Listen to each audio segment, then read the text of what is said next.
Friends, Bharat అలాగే New Zealand జట్ల మధ్య జరిగిన రెండో టీ20 మ్యాచ్లో కూడా భారత జట్టు 7 వికెట్ల తేడాతో అద్దరిపోయే విజయాన్ని సాధించింది.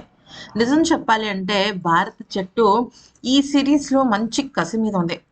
ఒకవైపు ఒకవైపు మన భారత జట్టు టీ20 ఫార్మాట్ ఆటగాళ్ళు ఎప్పుడెప్పుడు మమ్మల్ని మేము నిరూపించుకోవాలా అన్న కసితో ఉంటే, మరొక వైపు న్యూజిలాండ్ జట్టు ఆటగాళ్ళు వన్డే కొట్టేశాము, ఇంక టీ20 కూడా మాదే అన్నట్టుగా ఉన్నారు. సరే, ఇక విషయంలోకి వచ్చినట్టయితే సూర్యకుమార్ యాదవ్, ఇషాన్ కిషన్ ఇరక్కొట్టారు. ఒక్కొక్కళ్ళు హాఫ్ సెంచరీలతో దుమ్మురేపారు.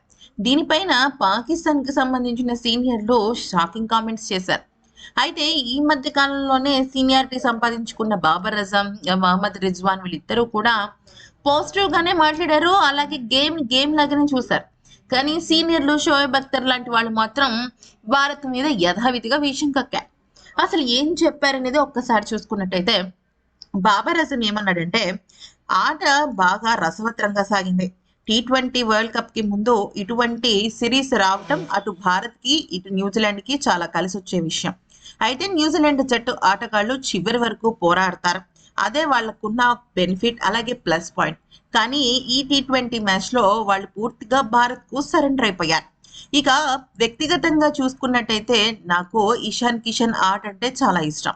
అంతేకాకుండా సూర్యకుమార్ యాదవ్ కెప్టెన్సీ కూడా చాలా బాగుంది. నిజానికి సూర్యకుమార్ యాదవ్ ఎప్పుడు కూడా ప్రెషర్ ఫీల్ అవ్వడు. అలాగే ఎటువంటి పరిస్థితుల్లో అయినా సరే తన గేమ్ అనేది ఒకలాగే ఉంటుంది. కాకపోతే ఇక భారత్ ఎప్పుడు కూడా న్యూజిలాండ్ జట్టుని క్లీన్ స్వీప్ చేస్తాము అన్న ఆలోచనలో ఉండకూడదు. ఖచ్చితంగా న్యూజిలాండ్ జట్టు ఆటగాళ్ళు ఏదైనా మార్చొచ్చు, కథని అడ్డం తిప్పచ్చు. వాళ్ళలో ఉన్న స్టామినా అదే. ఈ విషయంలో భారత జట్టు ఆటగాళ్ళు చాలా ఇదిగా ఉండాలి. ఇంకొక మ్యాచ్ గెలిచే వరకు ఎక్కడ కూడా టేక్ ఇట్ ఫర్ గ్రాంటెడ్ లాగా అనుకోకూడదు. ఇక కొద్దిగా ఫీల్డింగ్ తప్పిదాలు భారత్ని ఎక్కువగా కలవరపెట్టాయి. వాటిని కూడా సరి చేసుకున్నారు. కాకపోతే ఓపెనర్లు విఫలమైనప్పుడే మళ్ళీ మిగతా ఆటగాళ్ళు రంగంలోకి దిగుతున్నారు అంటూ ఇక పొగిడినట్టే పొగిడి పెదవి విరిచాడు. ఆ తర్వాత మహమ్మద్ రిజ్వాన్ వ్యాఖ్యానిస్తూ ఏమన్నాడంటే, భారత జట్టులో మంచి టీ20 ఆటగాళ్ళు ఉన్నారు. ఐపీఎల్ని నేను ప్రత్యక్షంగా వీక్షించినప్పుడు నాకు చాలా అద్భుతమైన టాలెంట్ కనపడింది. కాకపోతే అన్ని దేశాల వాళ్ళు యువ ఆటగాళ్ళని ప్రోత్సహిస్తున్నట్టే భారత్ కూడా ప్రోత్సహిస్తోంది. ఇక టీ20 ఫార్మేట్ ఎప్పుడూ కూడా క్రికెట్ అభిమానులకి పండగ లాంటిదే. గత కొద్ది కాలంగా సూర్య కెప్టెన్ గా వ్యవహరిస్తూ తన ఇండివిజువల్ ఫామ్ ని కోల్పోయాడు. అది ఒక రకంగా ప్రతి కెప్టెన్ ఎదుర్కొనే పెద్ద పరీక్ష. ఎందుకనంటే కెప్టెన్ గా తనకి మొత్తం జట్టునంతా చూసుకునే బాధ్యత ఉంటుంది. అలాగే జట్టుని రిప్రజెంట్ చేసే ఒక ప్రెషర్ ఉంటుంది. దాంతో వ్యక్తిగతంగా కొంత ఆట ట్రిగ్గర్ అవ్వచ్చు. ఎందుకనంటే సూర్యకుమార్ యాదవ్ తన ఆట తను ఆడేసుకుని వెనక్కి వెళ్ళిపోవడం కాదు, జట్టులో ఏ ఆటగాడు బాగా ఆడుతున్నాడు, ఏ ఆటగాడిని ఏ నిమిషంలో రంగంలోకి దింపాలి, ఎటువంటి ఆటగాడిని ముందు పంపిస్తే అంటే వాళ్ళ పొజిషన్ ఏ రకంగా ఉంటే దాన్ని బట్టి గేమ్ మారుతుంది అనే ప్రతి చిన్న విషయాన్ని సూర్య దగ్గరుండి చూసుకోవాలి. అలా చూసుకుంటూ కూడా తన వ్యక్తిగతమైన ఆటని ఎక్కడా తగ్గకుండా చేశాడంటే నాకైతే ద బెస్ట్ కెప్టెన్ అని అనిపించింది. అయితే హార్దిక్ పాండ్యా ఎప్పుడూ కూడా జట్టుకి ముందుండి అద్భుతాన్ని సృష్టించే అవకాశం ఇస్తాడు. తను వచ్చి ఒక తుఫాన్ లాగానే ఆడతాడు. గౌతమ్ గంభీర్ హెడ్ కోచ్గా ఉండటం భారత జట్టుకు కలిసి వచ్చే మరొక పెద్ద అంశం. తను చాలా అగ్రెసివ్ కోచ్. అంతకు మునుపు రాహుల్ ద్రావిడ్ కి క్వైట్ ఆపోజిట్.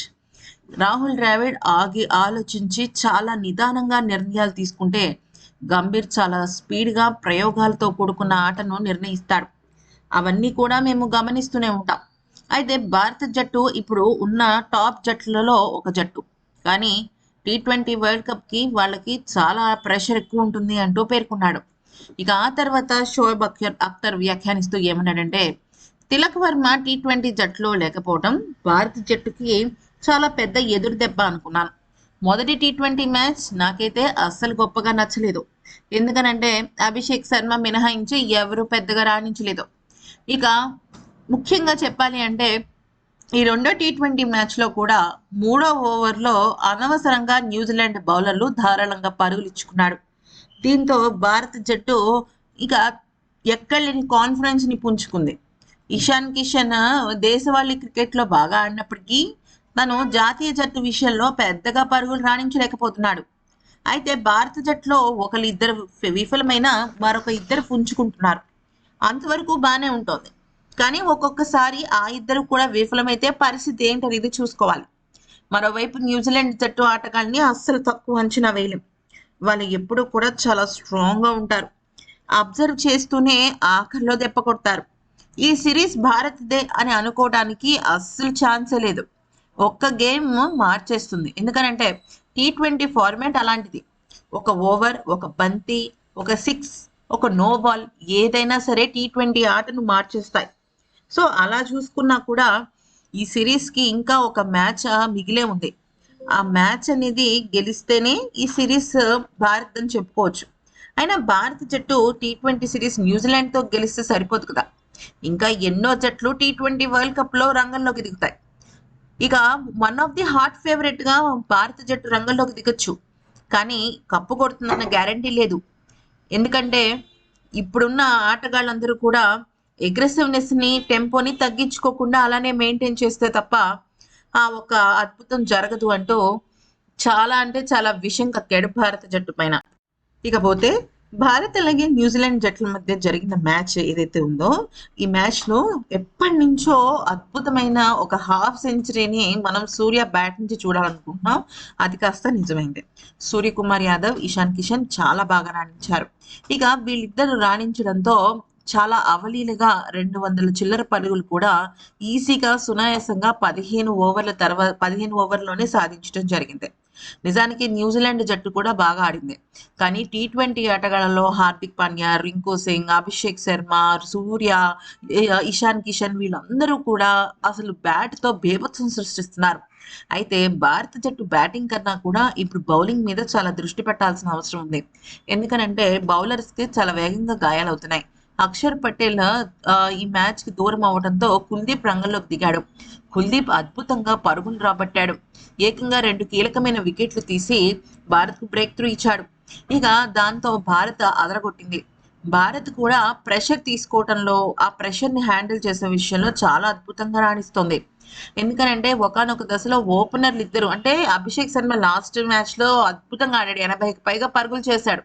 అలాంటి అభిషేక్ శర్మ సెకండ్ T20లో చాలా తక్కువ పరుగులకి అవుట్ అయిపోవడం భారత్కు ఒక రకంగా ప్రెషరే. న్యూజిలాండ్కి అది చాలా బెనిఫిట్.